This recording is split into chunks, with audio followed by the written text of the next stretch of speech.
So নমস্কার বন্ধুরা, welcome back to our channel.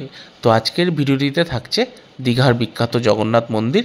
এই জগন্নাথ মন্দির এক্স্যাক্টলি কোথায় অবস্থিত দীঘায়, এই জগন্নাথ মন্দিরের টাইমিং ও মন্দিরের ভিতরে কোন কোন দেবদেবীর মূর্তি রয়েছে, এছাড়াও মন্দিরের নাইট ভিউ পুরো তথ্যাদি সহ দেখতে থাকুন। সো আমাদের আগের ব্লগেই আপনারা দেখেছেন দীঘা ও মন্দারমণি 2 রাতে 3 দিনের ট্যুরে আমরা এসেছিলাম। এই মন্দারমণি দীঘা ট্যুরের সেকেন্ড দিনে এই দুপুরে খাওয়া দাওয়ার পরেই আমরা রওনা দিলাম জগন্নাথ মন্দিরের উদ্দেশ্যে।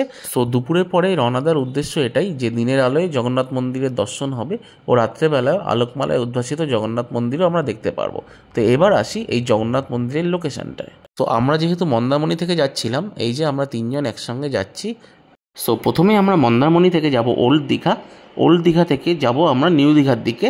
তো ওল্ড দীঘা থেকে নিউ দীঘা যাওয়ার পথেই যে দীঘা রেলওয়ে স্টেশন রয়েছে তার একদম পাশেই এই নতুন জগন্নাথ মন্দিরের অবস্থান। সো মন্দারমণি থেকে দীঘার দূরত্ব প্রায় 27 থেকে 28 কিলোমিটার এবং গাড়িতে ড্রাইভ করে গেলে প্রায় 35 থেকে 40 মিনিট লাগে। তো আমরা এখন যাচ্ছি মন্দারমণি থেকে জগন্নাথ মন্দিরের দিকে। এই বাদিকে শঙ্করপুর বীচ রয়েছে, তো শঙ্করপুর ব্রিজের উপরে, এই ব্রিজের উপর থেকে আমরা যাচ্ছি। এই বাদিকটা দেখা যাচ্ছে ব্রিজ। তো এখন সূর্য প্রায় অস্ত যাওয়ার পথে। তো বেশ ভালোই ছিল পরিবেশটা, মানে না ঠান্ডা না গরম, দারুণ লাগছে এবং এক্সাইটেডও লাগছে। তো আগে জগন্নাথ ধাম দেখতে আমাদের যেতে হতো সেই সুদূর পুরীতে, কিন্তু এখন আর পুরীতে না গিয়েই আমরা কিন্তু দীঘাতেই এই জগন্নাথ দেবের দর্শন পাবো। তো যাচ্ছি সেদিকেই। তো এইদিকে সারি সারি নৌকা দাঁড়িয়ে রয়েছে, বাদিকে শঙ্করপুর বিচে দেখা যাচ্ছে। তো যেতে যেতে কখন যে চলে আসলাম ওল্ড দীঘার ক্রস করে নিউ দীঘার দিকে বুঝতেই পারলাম না। জগন্নাথ মন্দিরে যাওয়ার জন্য এতটাই এক্সাইটেড ছিলাম, কীভাবে যে 35 থেকে 40 মিনিট কেটে গেল বোঝাই গেল না। তো এই যে চলে এসেছি আমাদের অভিষ্ট লক্ষ্যে। তো এবার যাব এই মন্দিরের দিকে। তো চলুন ঘুরে আসি দীঘার বিখ্যাত জগন্নাথ মন্দির। শেষে এসে পৌঁছালাম জগন্নাথ মন্দিরে। তো জগন্নাথ মন্দিরে ঢোকার সময় কিন্তু জুতো খুলে রেখে যেতে হয়, তো এইখানে জুতো খুলে রাখার ব্যবস্থা আছে। তো যাচ্ছি জগন্নাথ মন্দিরের দিকে। তো যেতে যেতে একটা ইনফরমেশান আপনাদের দিয়ে দিই, এই মূল মন্দিরের প্রবেশদ্বার থেকে জুতো রাখার যে জায়গাটা আছে সেটা কিন্তু অনেকটাই দূরে, এবং নিঃশুল্কে জুতো রাখার জায়গায় আপনাদের জুতো রেখে অনেকটা হেঁটে কিন্তু মূল প্রবেশদ্বার দিয়ে প্রবেশ করতে হবে। তবে জায়গাটা বেশ সুন্দর করে সাজানো এবং রেলিং দিয়ে ঘেরা, তো ভালোই লাগবে আপনাদের যেতে। সো বলাই বাহুল্য দীঘার মুকুটে একটি নতুন পালক এই জগন্নাথ মন্দির। তো অবশেষে মন্দিরের মূল প্রবেশদ্বার 2 নম্বর গেট দিয়ে আমরা প্রবেশ করছি, যাচ্ছি জগন্নাথ মন্দিরের ভিতরে। তো চলুন ঘুরে আসি। তো চেকিং করার পর আমরা ভিতরে ঢুকছিলাম। তো একটা জিনিস বলে রাখি, এখানে কিন্তু সিগারেট, পান, বিড়ি বা লাইটার এগুলো নিয়ে অ্যালাউ নেই, আর মেয়েদের ছোটো হ্যান্ডব্যাগ নিয়ে অ্যালাউ, বাট সেলফি স্টিক নিয়ে কিন্তু এখানে আসতে দেয় না। তো ব্যাগ বা সেলফি স্টিক রাখার এই গেটে ঢোকার পাশে একটা কাউন্টার আছে, এখানে আপনাদের রেখে দিতে হবে। অবশেষে সেই প্রতীক্ষিত জায়গা, বহু প্রতীক্ষিত জায়গা, যেটার জন্য এবার এই মন্দারমণি বা দীঘা ঘুরতে আসা। তো দীঘার পালকে নতুন একটি জায়গা বলাই যায় এই জগন্নাথ মন্দির। তো দারুণ লাগছে দূর থেকে দেখতে। একদম দীঘা যে রেল স্টেশন আছে তার পাশেই অবস্থিত এই মন্দিরটি।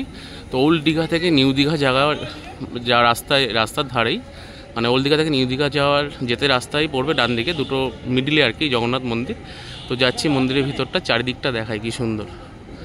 তো মেন এন্ট্রান্স গেটের পর এরকম একটি জায়গা, দেন মন্দির, দারুণ। যাই ভিতরের দিকে।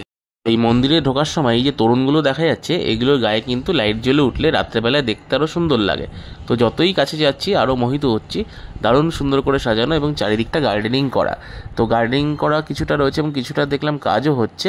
তো যেহেতু মন্দিরটি নতুন, তো অনেকাংশেই কমপ্লিট হয়েছে, বাট কিছু কিছু জায়গায় গার্ডেনিংয়ের কাজ চলছিল দেখলাম। বাট ওভারঅল দারুণ লাগছে দেখতে। তো যতই কাছে যাচ্ছি আরও মোহিত হচ্ছি। এক কথায় অসাধারণ, দারুণ। চারিদিকটা আপনাদের দেখাই, দেখুন কি সুন্দর লাগছে। আশপাশে একটু মেনটেন্যান্সের কাজও হচ্ছে দেখলাম। তো ওভারঅল এক্সপিরিয়েন্স দারুণ, দারুণ ভিউটা কিন্তু এই মন্দিরের। আমরা বিকাল নাগাদ এসেছিলাম, বিকাল 5:30 সাড়ে 5টা নাগাদ। তো দিনের আলো কিছুটা ছিল, আর যেহেতু যতই সন্ধ্যা নামে আসছিল আস্তে আস্তে মন্দিরের লাইটগুলোও জ্বলে উঠছিল। তো রাতের আলোয় উদ্ভাসিত এই জগন্নাথ ধাম দেখতে কিন্তু আরও ভালো লাগবে আশা করি। তো 2-1টা লাইট জ্বলে উঠেছে, তো দেখাই আপনাদের সেটা। তো বিকালে আসার একটাই কারণ যে সন্ধ্যার সময় আসলে রাতের আলোতেও দেখতে পারবো, প্লাস দিনের আলো কেমন দেখতে সেটাও দেখতে পারবো। তো এই দূরে গেটটা দেখাই, গেটের লাইটগুলো পুরো জ্বলে উঠেছে। তো বেশ ভালোই চারিদিকটা দেখতে, মানে দারুণ লাগছে আশেপাশের পরিবেশটা। তো মূল মন্দিরের প্রবেশদ্বার ভিতরটি খুব সুন্দর আলোকমালায় উদ্ভাসিত। তো জগন্নাথ, বলরাম, সুভদ্রা দেবীর মূর্তি রয়েছে। তো মূল মন্দিরের প্রবেশদ্বারে এখন প্রবেশ করব। তো এই মন্দিরের ভিতরটায় কিন্তু এই প্রবেশদ্বারের প্রথম তোরণটা, এর ভিতরে কিন্তু ক্যামেরা অ্যালাউ না। তারপরে বাইরে এসে আমরা আবার ক্যামেরাটা অন করলাম, দারুণ। এই তোরণের ভিতরে ভগবান নারায়ণের এই সুন্দর শায়িত মূর্তিটি রয়েছে। এবার দেখাই এই যে মন্দিরের মূল প্রবেশপথ লাইট জ্বলে উঠেছে। তো মন্দিরের প্রবেশপথ দিয়ে হেঁটে এসে এই যে পরপর দুটি মন্দির পড়বে, এই প্রথমটায় ডান দিকেরটায় রয়েছে জগন্নাথ দেবের একটি মূর্তি, তারপরে ভগবান নারায়ণের শায়িত একটি মূর্তি রয়েছে এই মন্দিরটার মধ্যে। তারপরে এই সামনে এই মন্দিরটি যেটা দেখতে পাচ্ছেন, এই মন্দিরের প্রবেশদ্বারটা কিন্তু বন্ধ ছিল, তারপরেই রয়েছে মূল মন্দির। তো যাচ্ছি সেদিকেই। তো আস্তে আস্তে রাতের বেলায় আলো জ্বলে উঠেছে মন্দিরে, দারুণ লাগছে আশপাশটা দেখতে। এখন মূল মন্দিরে প্রবেশ করব। তো আগেও দেখিয়েছিলাম যেরকম মেন গেট থেকে ঢুকে এই দুটি তোরণ পেরিয়ে দেন এই তোরণটি পেরিয়ে এবার মূল মন্দিরের প্রবেশদ্বার। এই যে মূল মন্দিরটি, এর নিচেই জগন্নাথদেব সুভদ্রা বলরামকে দিয়ে অধিষ্ঠিত রয়েছেন। তো এই ভিতরটায় কিন্তু এই যে মেন গেট, এই ভিতরে কিন্তু ক্যামেরায় অ্যালাউ না, তো ভিতরটা আপনাদের দেখাতে পারবো না, বাট বেরিয়ে দেখাচ্ছি কীরকম এক্সপিরিয়েন্স ছিল সেটাও শেয়ার করছি। জাস্ট মন্দিরের গর্ভগৃহ থেকে বেরোলাম, তো ওর ভিতরে ক্যামেরায় অ্যালাউ না, তো ভিতরে জগন্নাথ দেব বলরাম সুভদ্রা অধিষ্ঠিত রয়েছেন। তো এই বেরোলাম, এই যে মূল মন্দির বাইরে থেকে দেখায়, একদম নিচেই দাঁড়িয়ে আছি। এর সঙ্গেও কিন্তু আনুষঙ্গিক আরও অনেকগুলো মন্দির রয়েছে ছোটো ছোটো, সেখানেও বিভিন্ন দেবদেবী পূজিত হচ্ছেন, সেগুলো আপনাদের দেখাই। তো দারুণ, পরিবেশটা বেশ ভালো। মানে পুরীতে তো আমরা দেখেছি, বাট দীঘার জগন্নাথ দেবের মন্দির নতুনত্ব, দারুণ। সো মূল মন্দির থেকে বেরিয়ে আপনারা দেখতে পারবেন মূল মন্দিরের পিছনেই রয়েছে এই উপাসনা কক্ষ। এখানে গিয়ে আপনারা চাইলে উপাসনা করতে পারেন। একটা জিনিস বেশ ভালো লাগলো, পুরীর জগন্নাথ মন্দিরে যেরকম পাণ্ডাদের উৎপাত থাকে, তো দীঘার জগন্নাথ মন্দিরে কিন্তু পাণ্ডাদের সেরকম উৎপাত বা জ্বালাতনটা কিন্তু চোখে পড়বে না। এটা কিন্তু বেশ ভালোই লেগেছিল আমার। সো জগন্নাথ দেবের মন্দির দেখার পর এই মূল মন্দিরের পাশেই এখানে প্রসাদ বিক্রি হচ্ছিল, গজা বিক্রি হচ্ছে 250 গ্রাম করে প্যাকেট, এক একটা প্যাকেট 50 টাকা করে। তো একটা প্যাকেট নিলাম বাড়ির সবার জন্য প্রসাদ হিসাবে, জগন্নাথ দেবের গজা। তো মূল মন্দির থেকে যেরকম এদিক দিয়ে ঢুকতে হয় আপনাদের দেখালাম, ওই সাইড দিয়ে ঢুকতে হয়। ঢোকার পরে আবার এই সাইড দিয়ে যখন বেরোবেন, বেরোনোর পরে এক জায়গা থেকে আমি প্রসাদ কিনলাম, তার বাইরেও কিন্তু এই যে জয়ধ্বজাটা রয়েছে এর পাশেই কিন্তু এখানে কিন্তু প্রসাদের স্টলও রয়েছে। এই প্রসাদগুলো কিন্তু সব ইসকন দ্বারা পরিচালিত হয়। তো এই প্রত্যেকটা প্রসাদের প্যাকেটে ইসকনের কিন্তু একটা লোগো রয়েছে, এই যে মহাপ্রসাদ 250 গ্রাম করে গজা, ইসকনের একটা লোগো রয়েছে। পরে জানলাম ইসকনের মাধ্যমে এটা পরিচালিত হয়। তো এখান থেকেও আপনারা বাড়ির সবার জন্য এটা মোমেন্টো হিসাবে প্রসাদ নিয়ে যেতে পারেন। তো খুবই ভালো লাগলো আমাদের জগন্নাথ মন্দির ঘুরে। তো দিনের বেলায় সূর্যাস্তের আগে এসেছিলাম, সন্ধ্যার সময় একরকম লাগছিল দেখতে, আর লাইট জ্বলার পরে আলোকমালায় উদ্ভাসিত জগন্নাথ টেম্পল দারুণ লাগলো।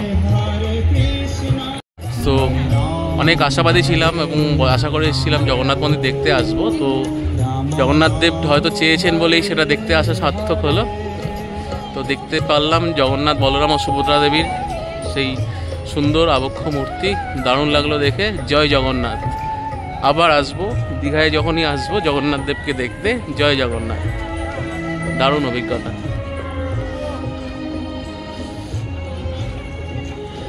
এখন যাচ্ছি হোটেলের দিকে। তো দারুণ লাগছে গেটটাও রাতের আলোয়।